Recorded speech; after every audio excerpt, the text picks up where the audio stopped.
আসন্ন ঈদ উল ফিতর আসছে প্রায় আগামীকাল। সৌদি আরব অন্যান্য বিদেশি যেগুলো হচ্ছে সেগুলোদের চাঁদ দেখা গেছে, আর তারা আজ ঈদ পালন করছে।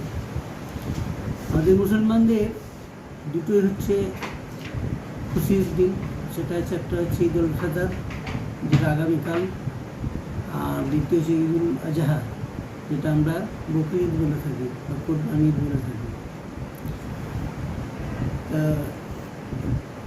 ঈদ এই রমজান শেষে এক মাস মুসলমানরা রোজা পালন করল। এই রোজার আরবি শব্দ হচ্ছে সিয়াম, রমজান হচ্ছে ফার্সি শব্দ। এই রমজান পালন করার পরে মুসলমানরা ঈদগাহে একত্রিত উপস্থিত হয়। কেননা যেরকম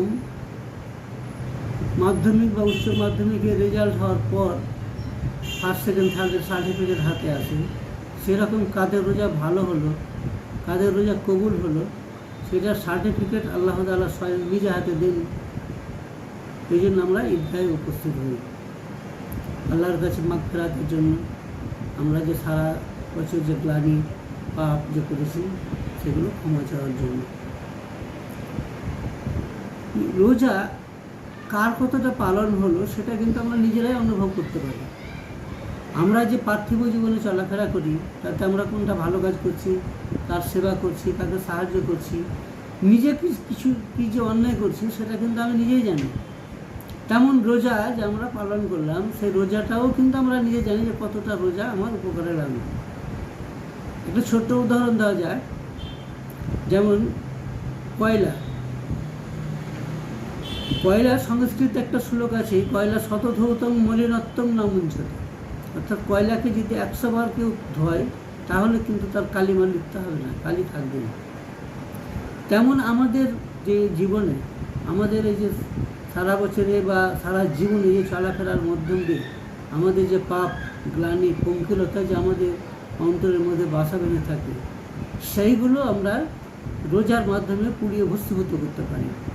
কেননা রমজান ফার্সি শব্দে কথাটা এসছে রমজ ধাতু থেকে। রমজের বাংলা বিধানিক অর্থ হচ্ছে পুড়িয়ে ছাই করে দেওয়া, পুড়িয়ে ভস্মীভূত করে দেওয়া। কাকে পোড়াবে?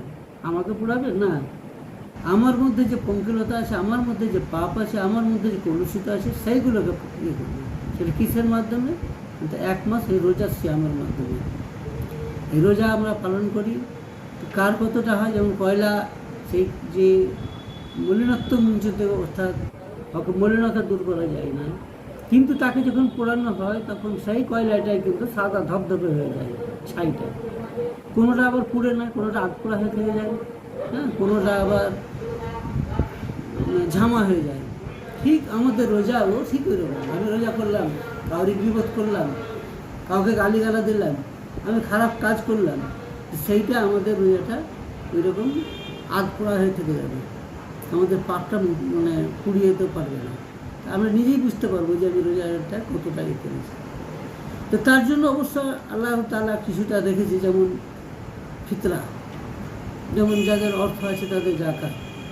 আমাদের রোজাটা যেটুকু কমজোরি হয়েছে, কাউকে গালি দিয়েছি বা কাউর প্রতি অন্যায় করেছি, সেইটা কিন্তু দূর করতে পারে সেই যাকাতুল ফিতর।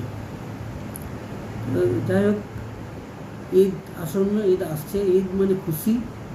খুশি আমার জীবনে, আপনাদের জীবনে, সকলের জীবনে আনন্দের বন্যা খুশি বয়ে আনো, এই কামনা করি। আর একটা আমি বার্তা দিই যুব সমাজের মধ্যে, যে ঈদে রমজানের মাসে 1 মাসের মধ্যে আল্লাহ তাআলা শয়তানকে শিকল দিয়ে বেঁধে রাখে। আমরা দেখেছি আমাদের মধ্যে থেকে সেই শয়তান রূপী কিছু ছেলে ঈদ পড়লো, আর ঈদ পড়ে এসে উচ্ছৃঙ্খলভাবে মোটরসাইকেল নিয়ে এদিক ওদিক ছড়াছড়ি করে, মেয়েদেরকে কটূক্তি করে, যেখানে সেখানে যায় এবং খুব খারাপ ব্যবহার করে। তো তাদেরকে বলবো, ওই শয়তানকে যে ছেড়ে দিয়েছে আল্লাহ, ঠিক ওরা তো শয়তান রূপী ওরা মানুষ, তার গিয়ে তাদের নিজের জীবনেরও হানি হয়, অপরকে অ্যাক্সিডেন্ট করে ক্ষতি করে। তো নিজের জীবনকে বাঁচাবার জন্য, সুন্দরভাবে সার্থক করার জন্য তারা যেন সেই অপকর্মগুলো না করে মোটরসাইকেল চালাক না কেন, আত্মীয় স্বজনের বাড়ি যাবে, কুটুম বাড়ি যাবে, বন্ধুর বাড়ি যাবে, সীমিত হিসাব করে রেখে তারা মোটরসাইকেল চালাবে, উচ্ছৃঙ্খলভাবে যেন না করে, সেটাই আমি সমাজের কাছে আমার এই বার্তা। ঈদ সকলের জীবনে আনন্দ বয়ে আনুক, সুখে শান্তিতে থাকুক, এই কামনা করি।